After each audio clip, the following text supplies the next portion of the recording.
Are female leads in video games just a cynical marketing ploy, or are they genuine masterpieces of character development?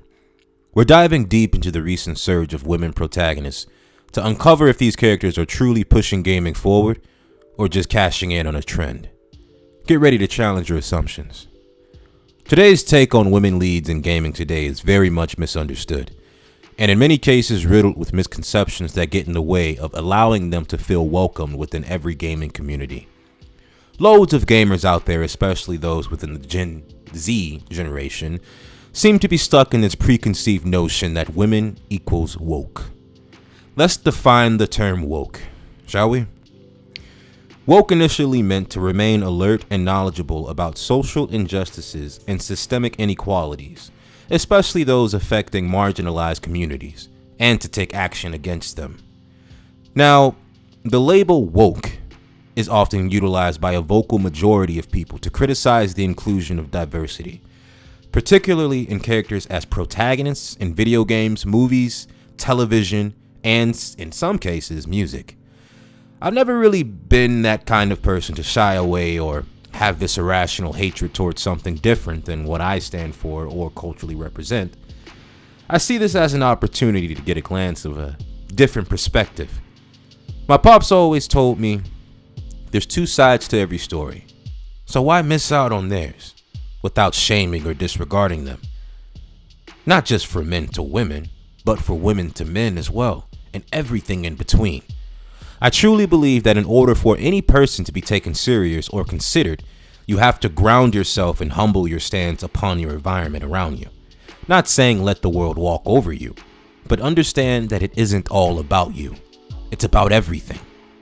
The show must go on with or without you. This phenomenon is complex, no doubt, but some key factors contribute to why women's inclusion is targeted. Some gamers view the inclusion of diverse characters as an attempt by developers to push modern American liberal values or a social agenda into games. I think the issue is much bigger than that. Take everyone's favorite video game developer and storyteller, Hideo Kojima. In Metal Gear Solid 3, in the remake and in the original, I think Hideo was probably one of the first woke creators that made it hip and successful. The boss's story, for example. You thought women leads in gaming today is over-exaggerated? The boss's story is literally a middle-aged woman who fought in World War II that helped end the war, fought in the war while she was pregnant, and could actually beat Naked Snake in battle while pregnant. But no one questioned this concept in 2004. Back in the 1980s, we all thought, not me, I wasn't even thought of back then, but in the 1980s, we had Samus, who all the way until the end of the game, most kids thought was a guy. But when you beat the game and saw that blonde hair, woman-like figure, no one called it woke. It was cool and surprising. This isn't just an American phenomenon. The entire world struggles with constructing a strong female presence without including anything sexual about them. But that may be why some female characters today are over-sexualized. Sex is power. But women are saying sex isn't my only power. It's why most women counter the idea of being attracted to the naked eye. Even though they are aware, it's something they're tired of. As a man, yeah, I love seeing a woman of all sizes and colors, even if she's blue in Mass Effect. But the issue that men question is why antagonize me to strengthen you? Why can't there be a greater force to showcase your power? And this is where the war between the two collides. The problem isn't you are a man or you are a woman, and that is a problem. No. The error lies within the producers and writers wrapping this concoction of a character in the caricature of developing a premise around them being an icon. Some call it toxic masculinity or toxic femininity. Either way, both men and women across the globe don't seem to favor it. The creation of this form of artistic expression isn't being supported, and you can tell from sales. It's being used for propaganda and fake politics. It misconstrues the identity of what it means to be whoever you are. But why are women being used for this experimentation of entertainment? Because it's evergreen traffic that drama breeds. Take Intergalactic, for example. No one knows how it will play or what the game will look like, but because the developer's understanding of society's triggers, her presence was built on that alone, almost creating a reverse psychology for publicity.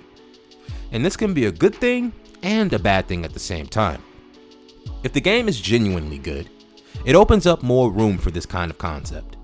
But if it's bad, all doors will close and it's back to the drawing board.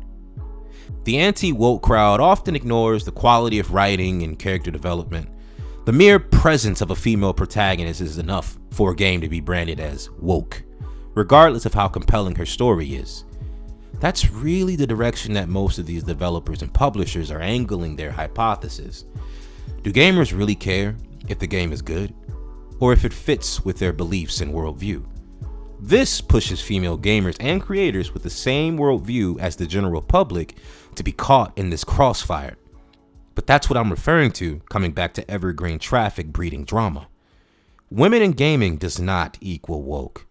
Just because they are the face of the chapter doesn't mean someone is attacking your beliefs as if it's blasphemous in some way. Intergalactic may be different though, considering the subtitle Heretic Prophet. Sometimes having a character that is different from you is a chance to see the world from a different angle. But just because it exists doesn't mean it's a threat to your existence, unless its main focus and objective is to do so. How do you guys feel about women in gaming? When you see them, do you automatically think woke, or is it the opposite?